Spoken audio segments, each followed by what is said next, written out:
केंद्र सोलंकी। यूपी चुनाव की तारीखें जैसे जैसे नजदीक आ रही हैं वैसे वैसे दिलचस्पी बढ़ती जा रही है। पार्टियां हर हाल में जीतने की कोशिशें कर रही हैं, एक दूसरे के खेमे से नेताओं को तोड़ने और समाज के हर वर्ग को अपने साथ जोड़ने का खेल भी चल रहा है।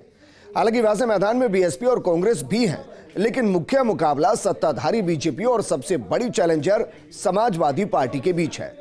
एक तरफ अखिलेश यादव अपना 2 दशक का अनुभव झोंक रहे हैं, दूसरी तरफ है चुनावी राजनीति की सबसे बड़ी खिलाड़ी बीजेपी। हालांकि समाजवादी पार्टी तो यूपी में 400 सीटें जीतने का दावा कर रही है, लेकिन जमीन पर इन दावों में कितना दम है ये दिखाएंगे आपको स्पेशल प्रोग्राम जिसका नाम है इलेक्शन एक्सप्रेस। मुद्दों की कोई कमी नहीं है। समाजवादी पार्टी अपनी MY फैक्टर वाली परंपरागत राजनीति से इतर ब्राह्मण, दलित और पिछड़ों को साथ लाकर चुनावी वैतरणी पार करने में चली है। लेकिन क्या ये वाकई आसान है? असल में समाजवादी पार्टी का अतीत तो यही कहता है कि ये अखिलेश के लिए अग्नि परीक्षा ही है। ना तो यूपी में एंटी इनकम्बेंसी नजर आ रही और ना ही ब्राह्मण और दलित वर्ग में सपा के प्रति कोई दीवानगी ही दिख रही है। लेकिन सपा की नजर एक और वर्ग पर है जिसका नाम है किसान। ये रिपोर्ट देखिए।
लोगों ने किसानों को गाड़ी से कुचला, उन्हें सत्ता से बेदखल करेंगे, किसानों पर अत्याचार करने वालों को हराएंगे।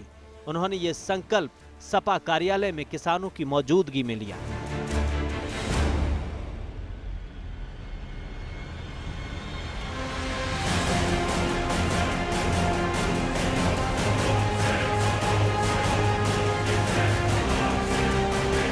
दूसरों के हाथ में पूरी की पूरी फसलों का, अनाज का कंट्रोल चला जाता, मार्केट पे छूट जाता हमारा किसान। किसान शहीद हुए, जान गई, आंदोलन किया, झूठे मुकदमे लगे, परवाह नहीं की और उस आंदोलन को लगातार चलाते रहे। अंततः वोट के लिए भारतीय जनता पार्टी ने तीनों किसानों के काले कानून वापस लिए। जो लोग आतंकवादी कहते थे, जो लोग मवाली कहते थे, न जाने किन शब्दों से किसानों को अपमानित करते थे, आज वो कह रहे हैं कि किसानों के हित में वो 3 कानून वापस लिए। इसलिए समाजवादी पार्टी ने तय किया है कि हम अन्य संकल्प लेते हैं कि जिन्होंने किसान पर अत्याचार और अन्याय किया है उनको हराएंगे और हटाएंगे। और तेजिंदर वृक्ष के साथ साथ हम अपनी पार्टी के नेता कार्यकर्ता किसान भाइयों से कहेंगे कि संकल्प लें, अन्न संकल्प लें और भारतीय जनता पार्टी को हराएं और हटाएं। लगे हाथ अखिलेश यादव ने घोषणा पत्र से पहले किसानों के लिए चुनावी घोषणाएं भी की।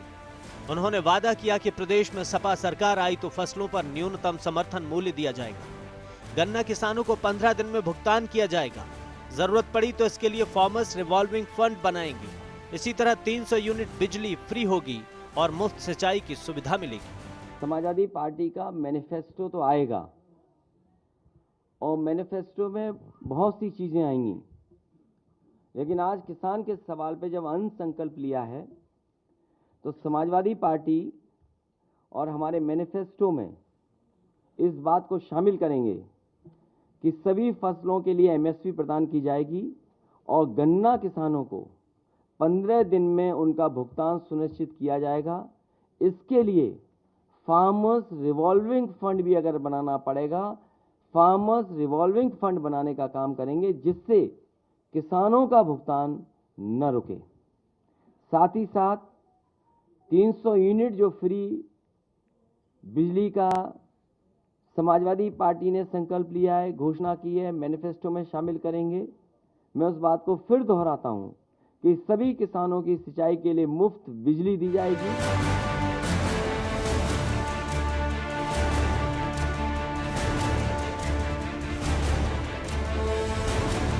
अखिलेश यादव ने कहा कि सत्ता में आने पर किसानों पर लगे सभी मुकदमे वापस लिए जाएंगे और जिन किसानों ने आंदोलन के दौरान जान गंवाई उनके परिजनों को 25 लाख रुपए का मुआवजा दिया जाएगा। उन्होंने कहा कि सपा हर वो काम करेगी जिससे किसानों में खुशहाली आए। अखिलेश यादव के अन्न संकल्प पर पलटवार किया यूपी के सीएम योगी आदित्यनाथ ने। सीएम योगी ने ट्वीट करते हुए अखिलेश यादव पर हमला बोला। उन्होंने लिखा, दंगाइयों, अपराधियों और आतंकवादियों का हाथ थामने वाले लोग आज अन्न को हाथ में लेकर अन्नदाता के हित चिंतक होने का स्वांग कर रहे हैं। प्रदेश जानता है कि प्रतिकूल मौसम से अधिक इनके शासनकाल में हुए दंगों ने ही किसानों को हानि पहुंचाई है। ये तो सिर्फ जिन्ना प्रेमी है। इसके अलावा सीएम योगी ने समाजवादी पार्टी पर दंगाइयों को टिकट देने का आरोप लगाया। एक कार्यक्रम में बोलते हुए सीएम योगी ने कहा कि समाजवादी पार्टी ने जो टिकट दिए हैं उनमें उनकी मंशा झलकती है। पिछले 5 वर्ष के दौरान हमारी सरकार ने जिन पेशेवर अपराधियों को और गुंडों के मन में एक भय पैदा किया था, जनता को भयमुक्त वातावरण दिया था, आज समाजवादी पार्टी का चेहरा एक बार फिर से सबके सामने आ चुका है। कैराना से लेकर के बुलंदशहर, स्याना और लोनी तक जो चेहरे समाजवादी पार्टी के सामने आए हैं, कोई कैराना हिंदू व्यापारियों के पलायन के लिए जिम्मेदार अपराधियों को, मुजफ्फरनगर के दंगों के अपराधियों को और उन पेशेवर हिस्ट्री सीटर को अपना कैंडिडेट बना करके समाजवादी पार्टी ने अपने वास्तविक चरित्र को एक बार फिर से प्रदेश के सामने, देश के सामने प्रस्तुत कर दिया है कि प्रदेश के बारे में उनकी मंशा क्या है। जाहिर है कि समाजवादी पार्टी हर मोर्चा मजबूत कर रही है। सोशल इंजीनियरिंग से लेकर गांव, गरीब, मजदूर और किसान का मुद्दा उठाकर योगी सरकार को घेरने की तैयारी है। आने वाले वक्त में देखना होगा कि अखिलेश की कोशिशें और दावे हकीकत के धरातल पर कितने खरे उतरते हैं। Bureau report, first India news. Samajwadi party जो दावे कर रही है वो अगर हकीकत के धरातल पर उतरे तो उसका आधार क्या होगा? वैसे अखिलेश यादव प्रचंड बहुमत तो हासिल करेंगे। इन सवालों के जवाब तलाशने के लिए जरूरी है कि समाजवादी पार्टी के दावों को विक्ट्री मीटर पर तोला जाए, मुद्दों और उनमें छिपे तत्वों को तलाशा जाए। ये रिपोर्ट देखिए। यूं ही यूपी को दिल्ली की गद्दी का रास्ता नहीं माना जाता है। यूपी की सियासी तासीर देश भर के बाकी सूबों से अलग है। यहाँ के लोगों की सियासी समझ हर चुनाव को चुनौती बनाती है। यहाँ स्थापित पार्टियां कब हाशिए पर चली जाएं कहना मुश्किल है। यूपी की जनता ने जितनी शिद्दत से पार्टियों को सत्ता के शिखर पर पहुंचाया, तो उतनी ही बेदर्दी से उन्हें बाहर का रास्ता भी दिखाया। कांग्रेस से लेकर सपा, बसपा और बीजेपी, सभी पार्टियां यूपी के इस सियासी चरित्र से अच्छी तरह वाकिफ हैं। वर्तमान राजनीतिक परिदृश्य में भले ही हर पार्टी अपनी अपनी जीत के दावे कर रही है, लेकिन आम मतदाता क्या सोचकर बैठा है, कोई नहीं जानता। समाजवादी पार्टी ने पूर्वांचल से लेकर पश्चिमी उत्तर प्रदेश तक सोशल इंजीनियरिंग के द्वारा हर वर्ग को अपने साथ जोड़ने की कोशिश की है। ब्राह्मणों से लेकर जाट, राजभर, पिछड़े और दलित सभी को साइकिल की सवारी कराने की तैयारी है। समाजवादी पार्टी के युवा अध्यक्ष अखिलेश यादव 400 सीट जीतने का दावा कर चुके हैं, तो फिर सपा को विक्ट्री मीटर पर तौलने की जरूरत है और पहला नंबर है सोशल इंजीनियरिंग का। सपा ने जातिगत समीकरणों को ध्यान में रखकर इस बार रणनीति बनाई है। पूर्वांचल से पश्चिमी यूपी तक सोशल इंजीनियरिंग के प्रयोग किए गए हैं। समाजवादी पार्टी के साथ 80% बहुमत होने का दावा किया जा रहा है। पूर्वांचल में राजभर वोटों को साधने का दांव चला है अखिलेश यादव ने। पूर्वांचल में ओपी राजभर की पार्टी से गठबंधन किया है। सीट बंटवारे में भी राजभर के मन मुताबिक फैसला किया गया है। एमवाई फैक्टर से आगे जाकर अन्य जातियों में पैठ बनाने की कोशिश है। भगवान परशुराम के नाम पर ब्राह्मणों को लुभाने की कोशिश है। बीजेपी से ब्राह्मणों की कथित नाराजगी का फायदा उठाने की कोशिश है। ओबीसी नेताओं को बीजेपी से लाकर पिछड़ों को साधने की रणनीति बनाई गई है। अति पिछड़ों के वोटों पर अखिलेश यादव की नजर है।